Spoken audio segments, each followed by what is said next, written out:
सभी साथियों को नमस्कार। आज के इस वीडियो में हम बात करेंगे रेलवे ग्रुप डी एग्जाम 2026 के लिए इंपॉर्टेंट क्वेश्चनों के बारे में। जैसा कि आप सभी को पता है कि रेलवे ग्रुप डी का एग्जाम बहुत ही जल्द आप लोगों का होने वाला है, तो इस वीडियो को लास्ट तक देख लेना। आपको समझ में आ जाएगा कि किस तरह के क्वेश्चन आप लोगों से पूछे जा सकते हैं।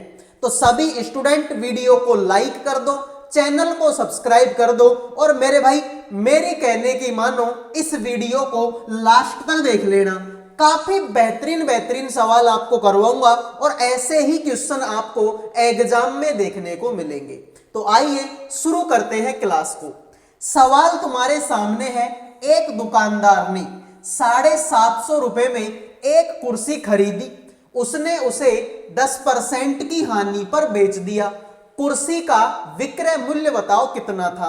अब आप बोलोगे कि सर ये सवाल तो बहुत आसान है, ऐसे सवाल तो हमने 7वीं और 8वीं क्लास में पढ़ लिए थे। तो बिल्कुल मेरे भाई मैं भी मानता हूं कि ये सवाल आपका आसान है, लेकिन भाई ऐसे सवाल भी आप लोगों की एग्जाम में पूछे जा रहे हैं। ठीक है, तो ध्यान से देखो। वस्तु का मूल्य कितना है? 750 रुपए।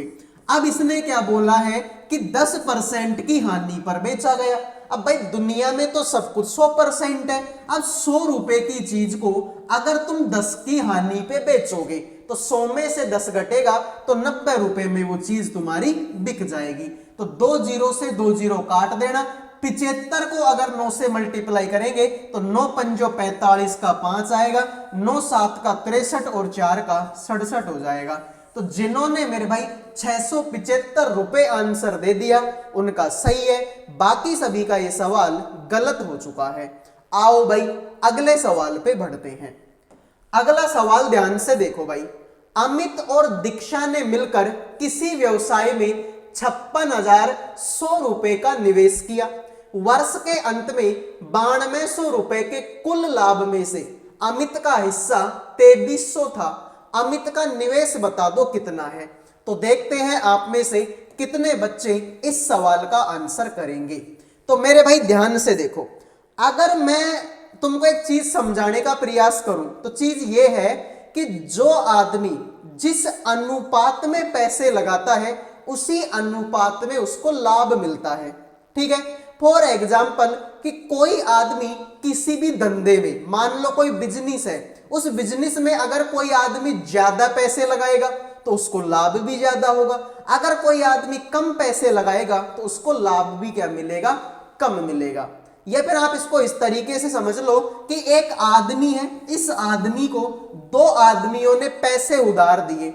इस आदमी ने तो दिए इसको 1 लाख रुपए, इस आदमी ने इसको 1 लाख रुपए का कर्जा दिया और इस आदमी ने इसको 20,000 रुपए का कर्जा दिया। तो सीधी सी बात है, इसने ज्यादा पैसे दिए हैं तो इसको ब्याज क्या मिलेगा? ज्यादा मिलेगा। और इसने पैसे कम दिए हैं तो इसको ब्याज भी क्या मिलेगा?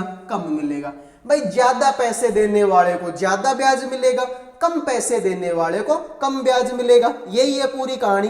ठीक है, तो यहां से हमको क्या पता चला कि जिस अनुपात में पैसे लगाएंगे उसी अनुपात में हमको क्या मिलेगा? लाभ मिलेगा। अब सर लाभ कितना मिला? तो मेरे भाई टोटल लाभ कितने का था? 9200 रुपए का। इस 9200 रुपए में से अमित को कितना मिला? सर अमित को तो 2300 रुपए मिला है। तो अमित को कितना मिला है? 2300 रुपए मिला है। तो 2 जीरो से 2 जीरो काटेंगे, 23 एकम 23 और 23 चौके 92। यानी कि मेरे भाई अमित का हिस्सा कितना आया है? 1/4। तो 1/4 ही उसने पैसे लगाए होंगे। अभी मैंने क्या बताया था कि जिस अनुपात में पैसे लगाओगे उसी अनुपात में लाभ मिलेगा। तो लाभ मिला है 1/4, तो पैसे भी इसी अनुपात में लगाए होंगे। तो पैसे टोटल कितने थे? 56,100 रुपए था। 56,100 का अगर मैं 1/4 निकालता हूं तो मेरे भाई भाग दे लो, 4 से इसको काटेंगे तो 4 एकम 4, 1 बचेगा, 4 चौके 16, 0 आएगा, फिर 4 दूनी 8 और 4 पंजो 20। तो यही तुम्हारे सवाल का राइट आंसर हो जाएगा। 56,100 में जब मैं 4 का भाग दूंगा आंसर आएगा 14,025।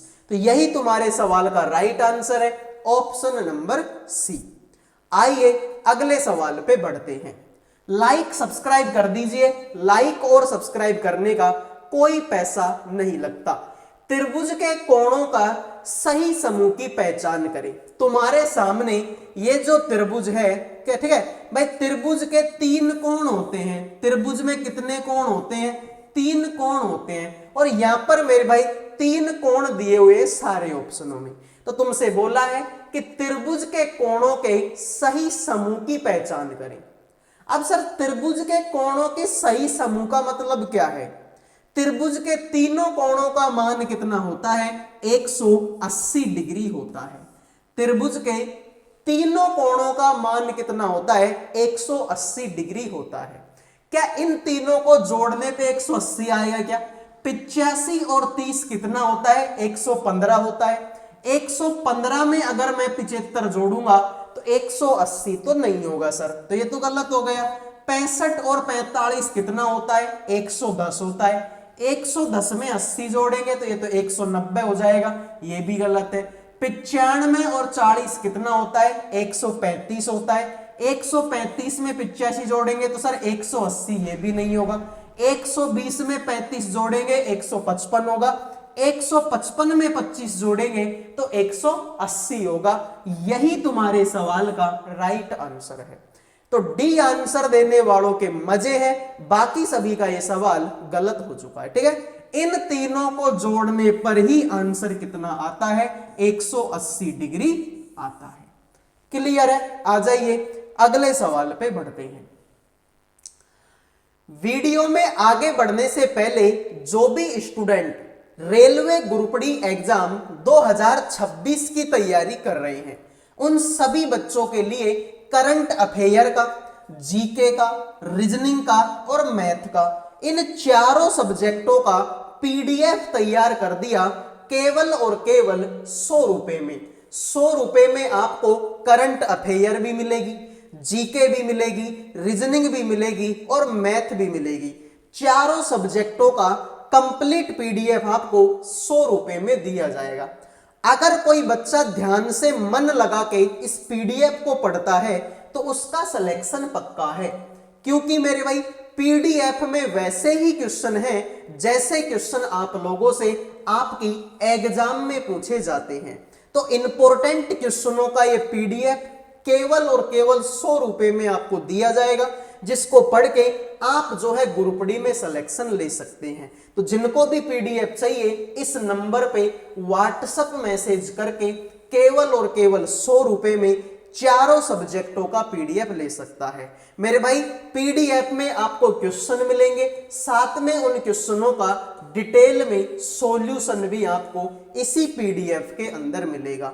तो मात्र 100 रुपए का पीडीएफ है, जिसको भी चाहिए इस नंबर पे व्हाट्सएप मैसेज करके ये पीडीएफ आप ले सकते हैं। आइए अगले सवाल पे बढ़ते हैं। यदि किसी संख्या के 20% को 78 में जोड़ा जाए तो परिणाम में वही संख्या प्राप्त होगी। उस संख्या का 60% बताओ कितना है। तो देखते हैं आप में से कितने बच्चे इस सवाल का आंसर करेंगे। बेहतरीन सवाल है, ये जबरदस्त सवाल है और इस तरीके का ज्यादा भी नहीं तो एक सवाल तुम्हारी एग्जाम में पक्का है। बताइए, देखो, यदि किसी संख्या के 20% को 78 में जोड़ा जाए, अब किसी संख्या, कौन सी संख्या, मुझे थोड़ी पता है कि कौन सी संख्या, तो मैं उस संख्या को m मान लेता हूं। तो उस संख्या का 20%, उस संख्या का 20%, तो 20% हो गया। इसको अगर 78 में जोड़ा जाए, इसको अगर 78 में जोड़ा जाए तो परिणाम में वही संख्या प्राप्त होती है। वही मेरे भाई कौन सी? m, क्योंकि मैंने m ही तो मानना है इसको। अब देख लो, 20 एकम 20 और 20 पंजो 100, तो ये 5 इससे भी गुणा होगा और ये 5 इससे भी गुणा होगा। m को 1 से गुणा करेंगे तो m आएगा। 78 को 5 से गुणा करेंगे तो 8 पंजो 40 का 4, 7 पंजो 35 और 4 का 39, यानी कि मेरे भाई 390। और 5 को m से गुणा करेंगे तो 5m हो जाएगा। 5m में से 1m घटेगा तो ये हो जाएगा 4m, बराबर में हो जाएगा 390। अगर मैं यहां से m की वैल्यू निकालूंगा तो m बराबर में होगा 390 बटे में 4। तो m की वैल्यू हो गई 390 बटे में 4। लेकिन 390 बटे 4 से मुझे मतलब ही नहीं है, मुझे तो इस संख्या का कितना चाहिए, 60% चाहिए। तो सर इसका 60% निकाल लो, 390 बटे में 4 का 60% निकाल लो, 60 बटे में 100 करेंगे।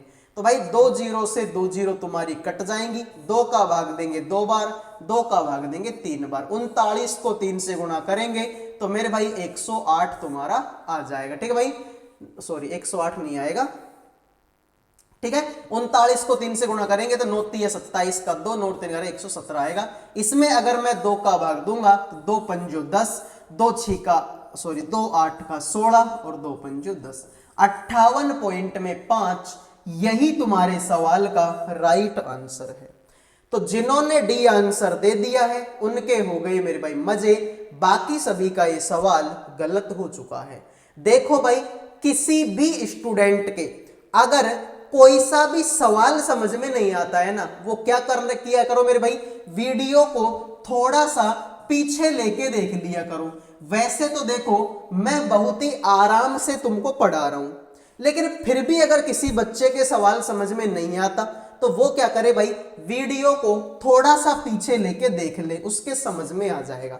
फिर भी अगर समझ में नहीं आता तो कमेंट कर देना, मैं अगली क्लास में उस सवाल को दोबारा समझा दूंगा। अगले सवाल को देखते हैं। देखो, ए बी और सी एक काम को क्रमशः 2 12 और 6 दिनों में पूरा कर सकते हैं। एक साथ काम करते हुए वे उसी काम का 3 गुना काम पूरा करने में कितना समय लेंगे? फटाफट से बताएंगे मेरे भाई, इस सवाल का आंसर क्या होगा। अगर हम लोग चाहें तो बिना पेन उठाए भी इस सवाल का आंसर कर सकते हैं। सर बिना पेन उठाए अगर मैं इस सवाल का आंसर करने का प्रयास करूं तो कितना आंसर आएगा? ठीक है मेरे भाई, तो देखो 6 और 3 9, 9 चौका 36। ठीक है, तो अगर मैं इस सवाल का आंसर बिना पेन उठाए करने का प्रयास करूं तो मेरे हिसाब से तो इस सवाल का आंसर 4 होगा।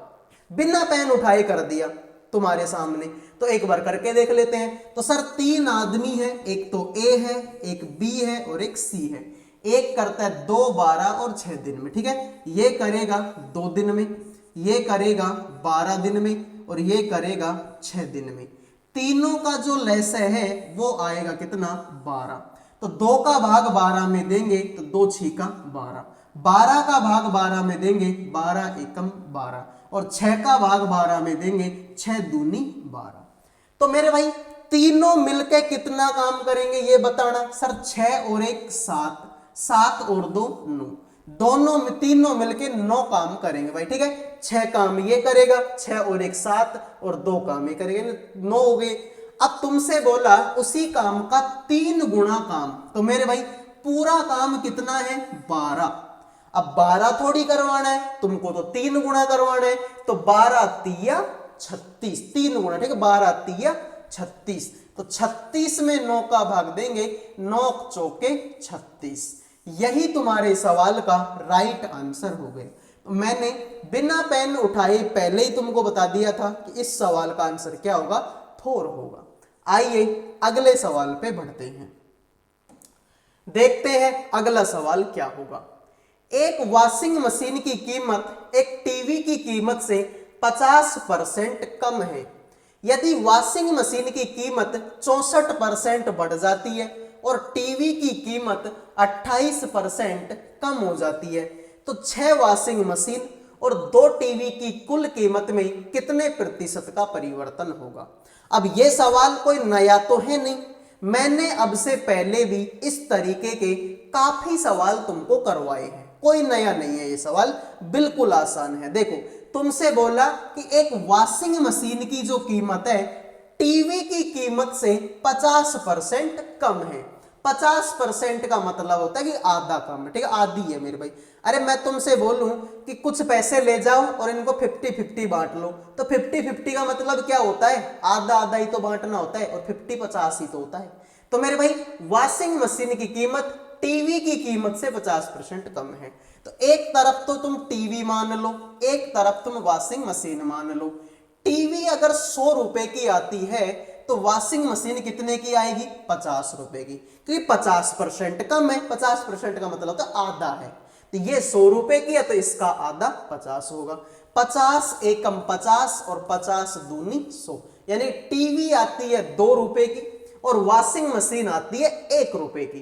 तो यहां पर तुमसे बोला कि 6 तो वॉशिंग मशीन है, तो वॉशिंग मशीन कितनी है, 6 है, तो इसको 6 से गुणा कर दो, 6 एकम 6, तो वॉशिंग मशीन हो गई 6 रुपए की। मैं बोलूं 2 टीवी है, टीवी कितनी है मेरे भाई, 2 है, तो 2 दूनी हो गया कितना, 4। तो टोटल पैसा कितना हुआ ये बताना सर। 4 6 और 4 का हो गया कितना, 10, यानी टोटल पैसा कितना हुआ इन दोनों का मिला के, तो इन दोनों को जोड़ के टोटल पैसा हो गया 10 रुपए।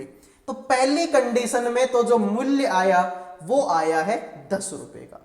दूसरी बात उसने क्या बोली कि मेरे भाई वॉशिंग मशीन की कीमत 64% बढ़ जाती है। तो वॉशिंग मशीन पहले कितने की आ रही थी, 6 रुपए की, तो 6 रुपए की वॉशिंग मशीन है, 64% बढ़ गई, यानी कि 164 हो गई। तो 164 बटे में 100 करेंगे, तो 164 को 6 से गुणा करेंगे तो ये आएगा मेरे भाई 6 चौक का 24 का 2, 6 6 36 और 2 38 का 3, 6 और 3 का 9, यानी 100 का भाग देंगे तो ये आए कितना, 9 पॉइंट में 84। तो 9 पॉइंट में 84 रुपए की तो क्या हो गई, वॉशिंग मशीन हो गई। आगे तुमसे क्या बोला, टीवी की कीमत 28% कम होती है। तो टीवी पहले कितने की आ रही थी, 4 रुपए की, 28 कम करेंगे तो दुनिया में सबको, भाई देखो ये बड़ी थी इसलिए 100 में 64 जोड़ा 164 हो गया। अब ये कम हुई है तो 100 में से 28 घटाओ, तो 100 में से 28 घटाएंगे तो ये होगा कितना, 72, 72 बटे में 100। तो 72 को 4 से गुणा करेंगे, 4 दूनी 8 और 7 चौका 28, तो मेरे भाई 100 का भाग देंगे तो ये आएगा 2 पॉइंट में 88। तो टोटल पैसा कितना हुआ सर, टोटल पैसा हो, इनको दोनों को जोड़ लो, तो इसको और इसको जोड़ेंगे तो 8 और 4 का हुआ है 12, असिल का 1, 8 और 8 16 और 1 17, असिल का 1, 10 और 2 12, यानी ये आएगा मेरे भाई कितना, 12 पॉइंट में 72। कितना हुआ है, 12 पॉइंट में 72 आप लोगों का हुआ है। तो मेरे भाई इससे कितना ज्यादा है ये सर, ये तो है 10 रुपए और ये है 12 पॉइंट में 72 रुपए, यानी कि इससे कितना ज्यादा है ये, तो सर 12.72 में से अगर मैं 10 रुपए घटाऊंगा तो आंसर आएगा 2.72। और मेरे भाई 272 ऐसा इसी में है। कुछ बच्चे बोलेंगे कि सर तुम्हारा तो 2.72 आया है, सवाल में तो 27.2 है। तो मेरे भाई मैंने तो सिर्फ इसको इसमें से घटाया है। अगर तुम इसको परसेंटेज में बदलोगे ना, परसेंटेज में बदलोगे तो यही आ जाएगा, तुम देख लो मेरे भाई परसेंटेज में बदल के।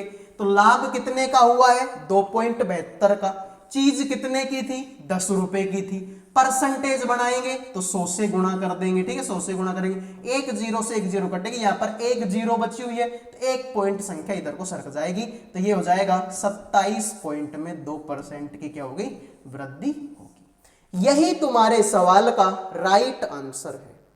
क्लियर मेरे भाई। तो जिन बच्चों के समझ में नहीं आया ये सवाल, एक बार फिर से देख लो। तुमसे सवाल में बोला था कि एक वॉशिंग मशीन की कीमत टीवी की कीमत से 50% कम है। तो टीवी अगर 100 रुपए की आती है तो वॉशिंग मशीन कितने की आई, 50 रुपए की, क्योंकि 50% कम है, यानी 50% मतलब होता है आधी है। तो टीवी अगर 100 रुपए की आती है तो ये 50 रुपए यानी आधी कीमत में आएगी। तो 50 एकम 50 और 50 दूनी 100, यानी टीवी अगर 2 रुपए की आती है तो वॉशिंग मशीन आएगी 1 रुपए, आधी कीमत का मतलब 1, ठीक है, ये 2 रुपए की तो ये 1 रुपए की। तुमसे बोला था कि 6 तो वॉशिंग मशीन है, अब एक वॉशिंग मशीन 1 रुपए की आती है तो 6 वॉशिंग मशीन कितने की आएगी? 6 एकम 6 रुपए की आएगी। मेरे भाई 2 टीवी हैं, टीवी आती है 2 रुपए की, 2 टीवी लेनी है तो 2 टीवी 4 रुपए की होंगी, तो 4 रुपए की तो टीवी है, 6 रुपए की वॉशिंग मशीन है। दोनों को अगर जोड़ेंगे तो 10 रुपए आएगा। ये तो पहली कंडीशन हुई। लेकिन सर आगे सवाल में देखो क्या बोला, सवाल में बोला है कि वॉशिंग मशीन की कीमत 64% बढ़ जाती है। तो पहले वॉशिंग मशीन कितने रुपए की आ रही थी? 6 रुपए की। अब 64 बढ़ेगी तो 164 हो जाएगी। 164 को 6 से गुणा करेंगे 984 आएगा। अब नीचे 2 जीरो है तो 2 जीरो हटाए, 2 संख्या छोड़ के पॉइंट लगाएंगे तो 9 पॉइंट में 84 रुपए की आएगी।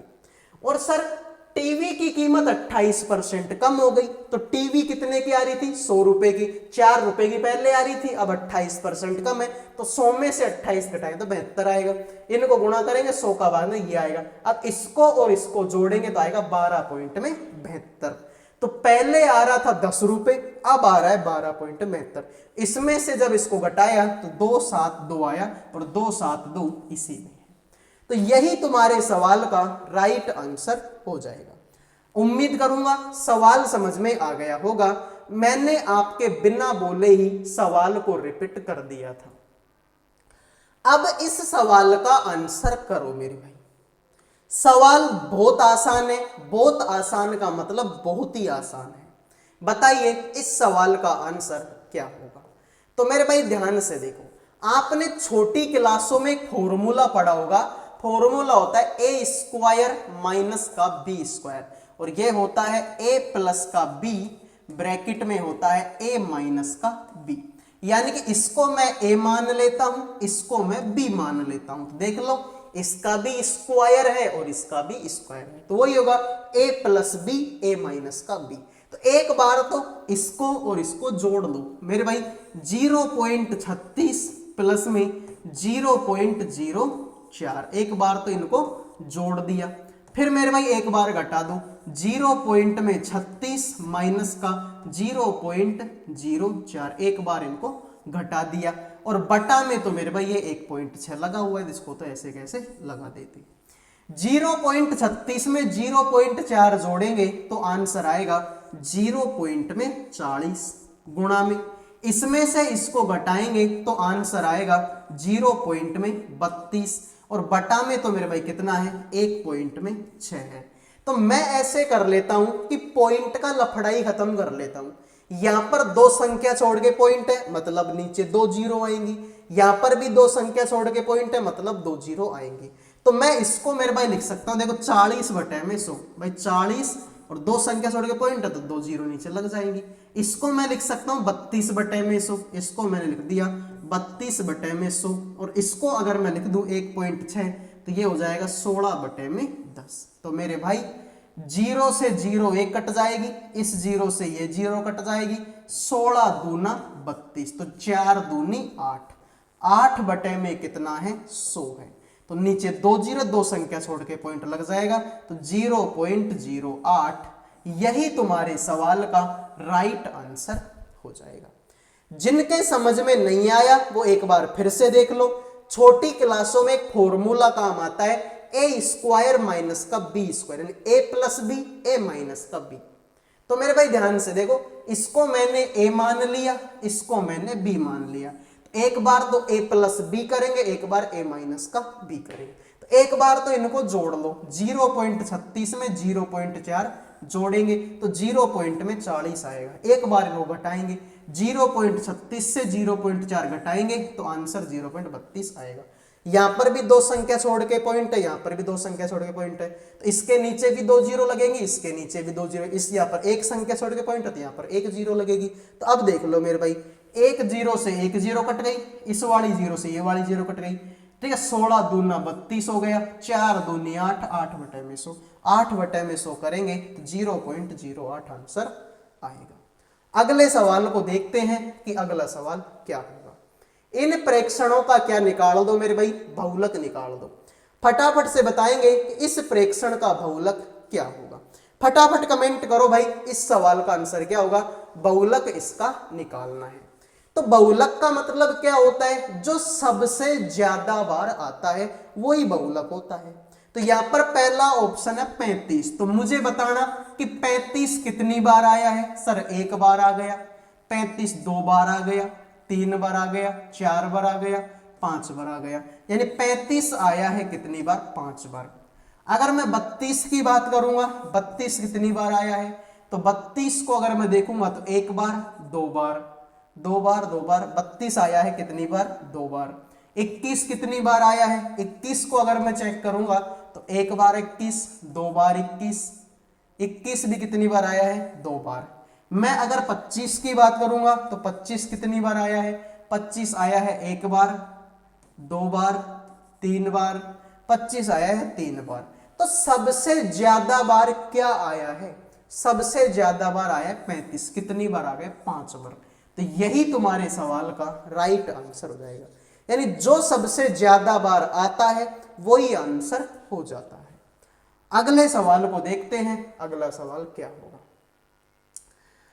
रमेश और सुरेश की आयु का योग 52 वर्ष है।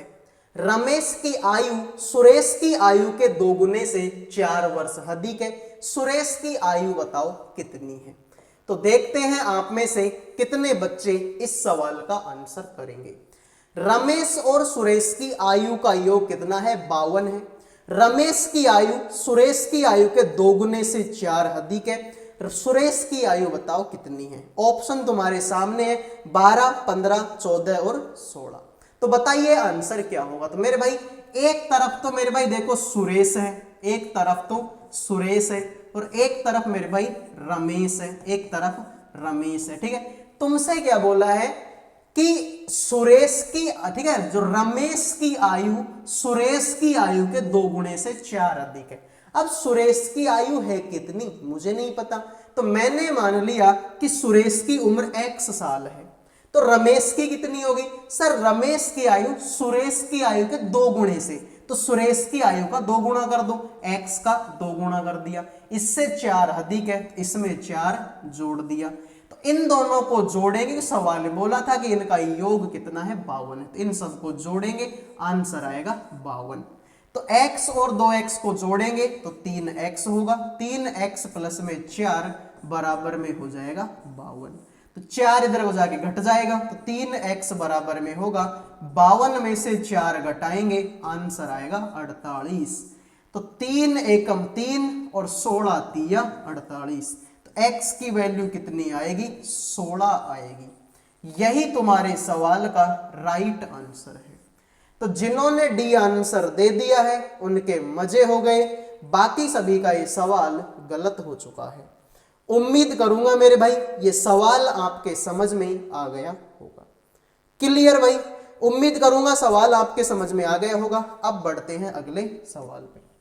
अगला सवाल देखो, 21 सेंटीमीटर कोर वाले एक ठोस लकड़ी के घन से सबसे बड़ा संभव शंकु बनाया गया है। शेष लकड़ी का आयतन बताओ क्या होगा। तो देखते हैं आप में से कितने बच्चे इस सवाल का आंसर करेंगे। फटाफट कमेंट कर दीजिए। तो भाई देखो ये तुम्हारा एक घन है, ठीक है भाई, लकड़ी का घन ही है ना। हाँ, तो ये मान लो कि ये तुम्हारा एक घन है। इस तरीके से तुमने एक घन यहां पर बना लिया है।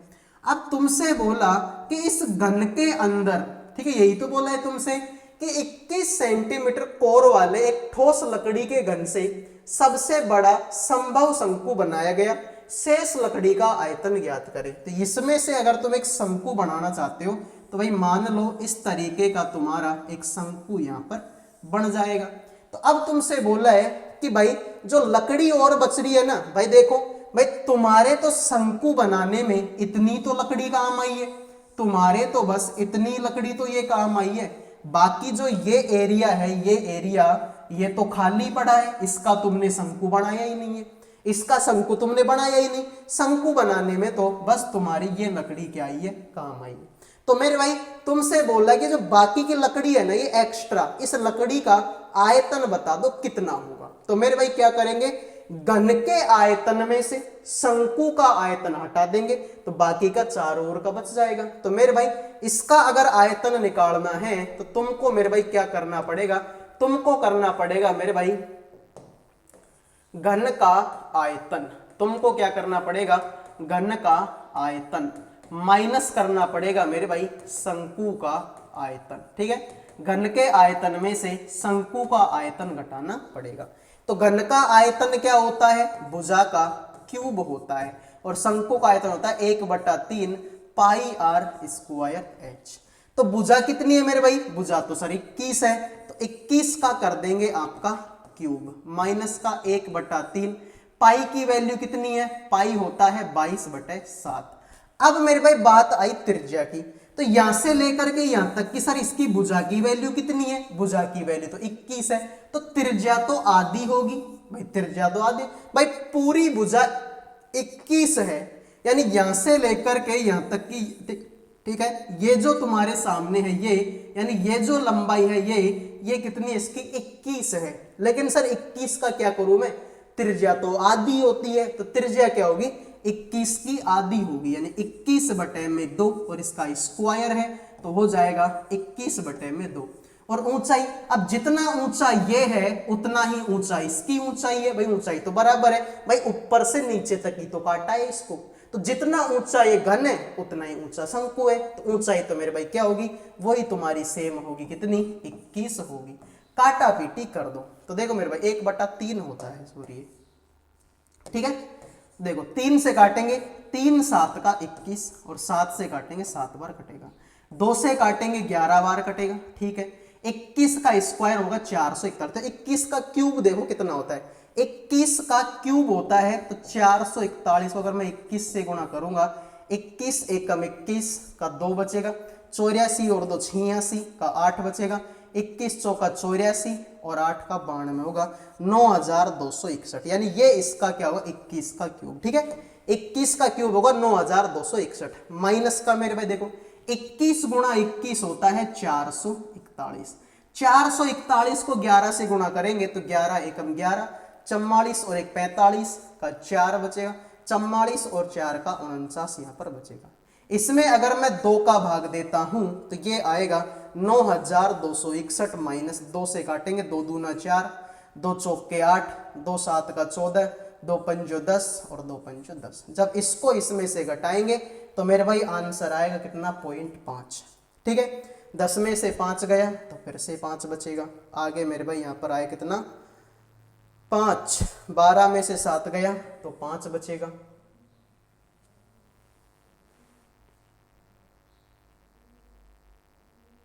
ठीक है, 1 सेकंड भाई, हमने गलती तो नहीं कर दी यार। ठीक है, 2 दूनी 4 हो गया, 2 चौके 8 हो गया, 2 7 का 14 हो गया, 2 पंजे 10 हो गया। ठीक है भाई, 1 सेकंड। ठीक है, 21 का होता है 441 गुणा में 21 करेंगे, 21 एकम 21 का 2, 21 चौका 84 और 6 आएगा, 6 का हो जाएगा 8, 84 और 8 90 92। ठीक है, ये तो सही है भाई। ठीक है, ये तो सही है, हम कहाँ गलती कर रहे हैं इसको घटाने में।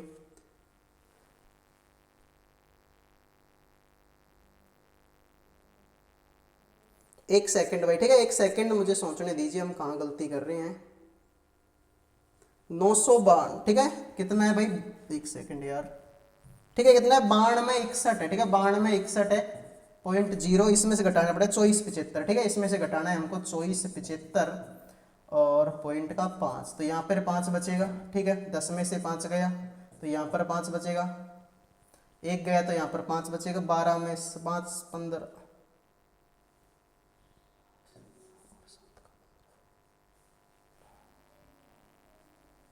ठीक है भाई, यहाँ पर 15 बचेगा, 8 और 7 का 15 होता है तो 8 बचेगा। यहाँ पर मेरे भाई तुम्हारा कितना बचेगा 67 85 के समथिंग कुछ बच रहा है क्या मेरे भाई। हम कहीं ना कहीं गलती तो कर रहे हैं इस सवाल में। ठीक है, 1 सेकंड भाई। ठीक है, कैलकुलेटर यूज कर लेता हूँ फालतू में। ठीक है, कहते हो कैलकुलेटर वैसे यूज करना नहीं चाहिए, लेकिन आपका टाइम खराब हो रहा है इसमें, इस वजह से मुझे कैलकुलेटर यूज करना पड़ा है। ठीक है, तो 9261 है, माइनस का हो गया तुम्हारा कितना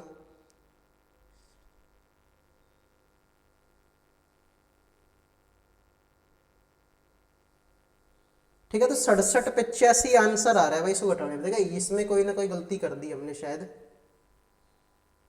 3 7 का 21 होता है, 7 से 7 कटे, 2 का भाग दिया 11 बार चला गया। ठीक है,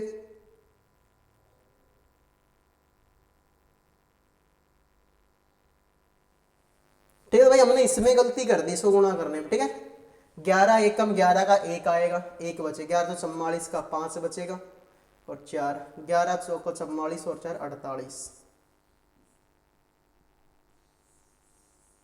ठीक है, 48 51 आएगा इसको गुणा करने पे। ठीक है, और इसमें जब हम इसका भाग देंगे तो देखो भाई 2 दूना 4 होगा, 2 चौके 8 होगा, 2 दूना 4 होगा, 2 पंजे 10 और ये 2 पंजे 10। ठीक है, इसको घटाएंगे तो लास्ट में 0.5 बचेगा। ठीक है, 10 में से 5 गया तो 5 भी बचेगा। फिर यहाँ पर मेरे भाई आपका 5 में से 2 गया तो 3 बचेगा, यहाँ पर 12 में से 4 गया तो 8 बचेगा, 68 35.5। ठीक है, तो यही तुम्हारे सवाल का राइट आंसर हो जाए। ठीक है, तो एक बार फिर से देख लो इस सवाल को। तुमसे बोला था 21 सेंटीमीटर कोर वाले एक ठोस लकड़ी के घन से सबसे बड़ा संभव शंकु बनाया गया, शेष लकड़ी का आयतन ज्ञात करें। तो क्या होगा मेरे भाई, शंकु, ये जो घन का आयतन है उसमें से शंकु को निकाल दो, तो बाकी का ये जो चारों ओर का बचेगा इसका आयतन हमको निकालना है। तो घन के आयतन में से शंकु का हटा दो। घन का आयतन होता है भुजा का क्यूब और शंकु का आयतन होता है 1/3 पाई आर स्क्वायर एच। तो भुजा कितनी है, 21 है, 21 का क्यूब कितना होगा, 9261 होगा। 1/3 पाई की वैल्यू 22/7, आर स्क्वायर यानी त्रिज्या, भाई इसकी भुजा 21 है, ये भुजा इसकी 21 है, तो त्रिज्या तो आधी होती है, तो 21 का आधा 21/2 स्क्वायर 2 बार लिखेंगे, ऊंचाई। ठीक है, अब जितनी ऊंचाई इसकी है उतनी ऊंचाई है शंकु की है, तो 21 हो जाएगी। देखो 3 7 का 21, 7 से 7 कट गया, 21 गुणा 21 441 गुणा 11 करेंगे और इसमें 2 का भाग देंगे, तो इनको गुणा करेंगे तो ये आएगा, 2 का भाग देंगे तो ये आएगा, इसमें से इसको घटाएंगे तो ये आएगा, जो कि ऑप्शन नंबर आपके बी में है। अगले सवाल पे बढ़ते हैं। 210 मीटर ऊंचे एक जहाज के मस्तूल के शीर्ष से एक नाव का अवनमन कोण 60 डिग्री देखा जाता है, जहाज से नाव की दूरी ज्ञात कीजिए। तो सभी बच्चे बताएंगे भाई इस सवाल का आंसर आप लोगों का क्या होगा। 210 मीटर ऊंचे एक जहाज के मस्तूल के शीर्ष से एक नाव का अवनमन कोण 60 डिग्री देखा गया। मान लो ये जहाज है, इस जहाज का ये मस्तूल है, इस जहाज के मस्तूल से एक नाव को देखा गया जिसका अवनमन कोण कितने का बन रहा है मेरे भाई, 60 डिग्री का बन रहा है। जहाज की ऊंचाई है मेरे भाई कितनी, 210 मीटर है। तुमसे बोला जहाज से नाव की दूरी, यानी तुमसे ये दूरी निकालने को इसने बोला है। ठीक है मेरे भाई, भाई देखो ये तुम्हारा जहाज है, ये जहाज का मस्तूल है, इस मस्तूल से तुम एक नाव को देख रहे हो तो 60 डिग्री का कोण बनता है। इसकी ऊंचाई 210 है, तो जहाज से और नाव के बीच की दूरी तुमको निकालनी है, तो मैं इसको x मान लेता हूं। तो मेरे भाई आपने एक फॉर्मूला पढ़ा होगा लाल बटे कक्का। ठीक है, लाल बटे कक्का का फॉर्मूला पढ़ा है, लंब बटे में करण, सॉरी लंब बटे में आधार। तो ये हो गया लंब और ये हो गया आधार। तो मेरे भाई ये होता है tan थीटा, तो tan थीटा बराबर में होता है लंब बटे में आधार। तो tan थीटा मेरे भाई, tan थीटा कितना है, 60 डिग्री है, तो लंब की वैल्यू कितनी है, 210 है, आधार का तो पता ही नहीं है तो मैंने इसको x मान लिया। tan 60 होता है मेरे भाई √3, √3 बराबर 210 बटे में x, तो x तो यहाँ चला जाएगा और ये यहाँ जाएगा, तो x बराबर में हो जाएगा 210 बटे में √3। अब आप बोलोगे सर ये आंसर तो इसमें कहीं पर है ही नहीं, तो भाई 210 को मैं क्या लिख सकता हूं, 210 को मैं लिख सकता हूं 70 गुणा में 3 बटे में √3 लिख सकता हूं। अरे 70 को 3 से गुणा करूंगा तो 210 ही तो आएगा, और 3 को मैं क्या लिख सकता हूं मेरे भाई, 3 को मैं लिख सकता हूं √3 गुणा √3। अरे √3 को √3 से गुणा करोगे तो 3 ही तो आएगा, और ये बटे में √3 है, तो इसको इससे काट देंगे, 70 √3 यही आंसर हो जाएगा। ठीक है, 70 √3 यही आंसर हो जाएगा। ठीक है, तो भाई इसकी ऊंचाई 210 है, इसकी दूरी हमको निकालनी है, तो मेरे भाई लंब बटे में आधार, अब लंब बटे में आधार किसमें होता है, tan थीटा में होता है, थीटा 60 डिग्री का है। ठीक है भाई, तो tan 60 की वैल्यू होती है √30 बराबर में 210 बटा x, तो x यहां चला जाएगा, √3 यहां आ जाएगा, 210/√3 होगा। अब 210 को मैं लिख सकता हूं 70 गुणा में 3, और 3 को मैं लिख सकता हूं √3 गुणा √3। भाई √3 3 होता है, तो एक √3 से एक √3 कटेगा तो बचेगा 70√3। सी आंसर तुम्हारा हो जाएगा। आइए अगले सवाल पे बढ़ते हैं। ठीक है, अब देखो, एक वॉशिंग मशीन की कीमत एक टीवी की कीमत से 40% कम है। एक वॉशिंग मशीन की कीमत 51% बढ़ जाती है, टीवी की कीमत 15% कम हो जाती है। तो 5 वॉशिंग मशीन और 7 टीवी की कुल कीमत में कितने प्रतिशत का परिवर्तन होगा? तो मेरे भाई ये तुम्हारे लिए एक होमवर्क क्वेश्चन है, क्योंकि मैं ऐसे सवाल आपको पहले भी बहुत करवा चुका हूं, और एक ऐसा का ऐसा सवाल, सेम टू सेम सवाल इसी वीडियो में भी करवा दिया। ठीक है भाई, इसी वीडियो में भी मैंने एक सेम टू सेम सवाल करवा दिया है। ठीक है, तो पहले भी मैंने ऐसे सवाल करवा दिए और एक सेम टू सेम सवाल इस वीडियो में करवा दिया। अब इसका आंसर आपको देना है। तो मेरे भाई मैं सबके कमेंट पढ़ूंगा, कमेंट में मुझे इस सवाल का आंसर चाहिए, मतलब चाहिए।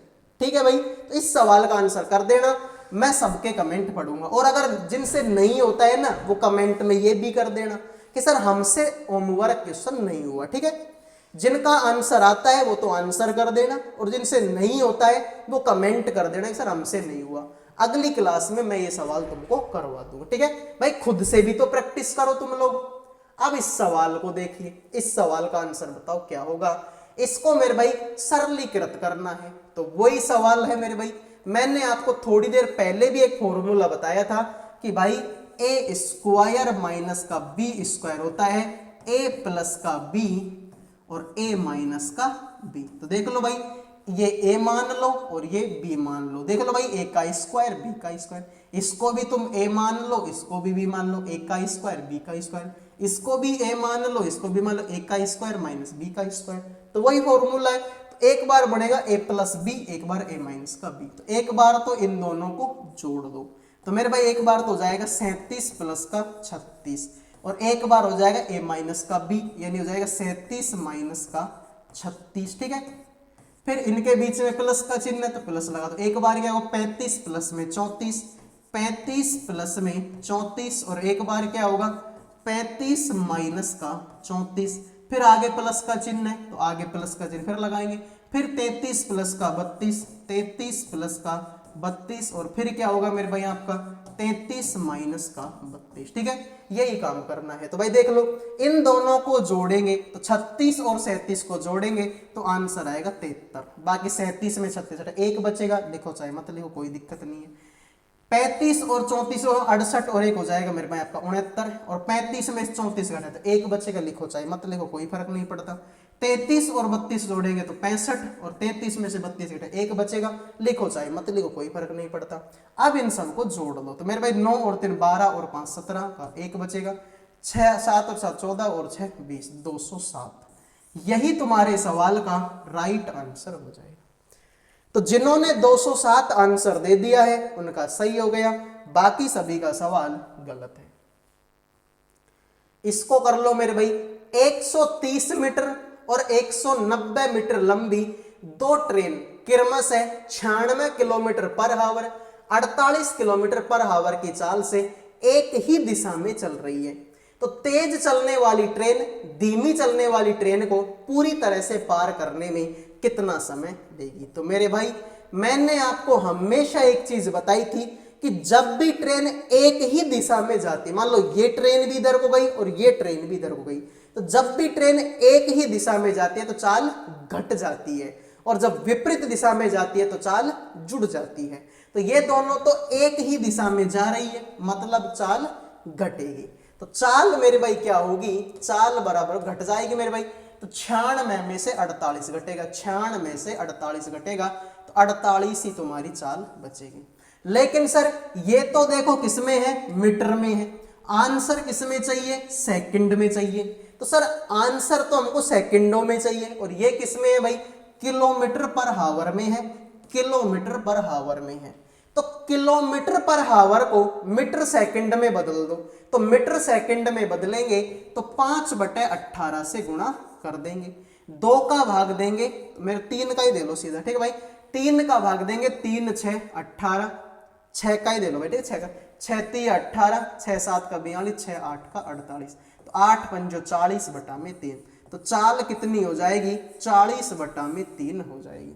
तो मेरे भाई तुमसे तो समय पूछा है ना कि समय कितना लगेगा, तो समय बराबर में होता है दूरी बटे में चाल, समय बराबर होता है दूरी बटे में चाल। दूरी कितनी है, 130 और 190, ठीक है, 130 प्लस 190, और चाल कितनी है, 40/3, चाल कितनी है, 40/3, इन दोनों को जोड़ेंगे तो आंसर आएगा 0, 9 और 3 12, असल का 1 2 और 1 320, 320/40, और ये 3 जो है गुणा हो जाए तो गुणा में 3 हो जाए, 0 से 0 कटेगा, 4 8 का 32, 8 3 24, यही तुम्हारे सवाल का राइट आंसर है। तो मेरे भाई एक ही दिशा में जाती है तो चाल घटती है, 96 में से 48 घटाया तो 48 बचा, लेकिन ये तो किलोमीटर पर हावर में है, हमें मीटर सेकंड में चाहिए थी, तो 5/18 से गुणा किया, तो 6 3 18 और 6 8 का 48, 8 5 40/3, समय बराबर होता है दूरी बटे में चाल। दूरी कितनी, 130 में 190 जोड़ेंगे तो 2 320 आएगा, 320 में 40/3 का भाग देंगे, 40 का भाग देंगे 8 पर, 8 3 24, यही आंसर हो जाएगा। तो ये थी आज की क्लास, उम्मीद करूंगा मेरे भाई ये क्लास आपको पसंद आई होगी। पसंद आई है तो वीडियो को लाइक कर दो, चैनल को सब्सक्राइब कर दो, और क्लास को लास्ट तक देखने के लिए आप सभी को तहे दिल से धन्यवाद। अगले वीडियो में मिलेंगे, तब तक के लिए जय हिंद जय भारत।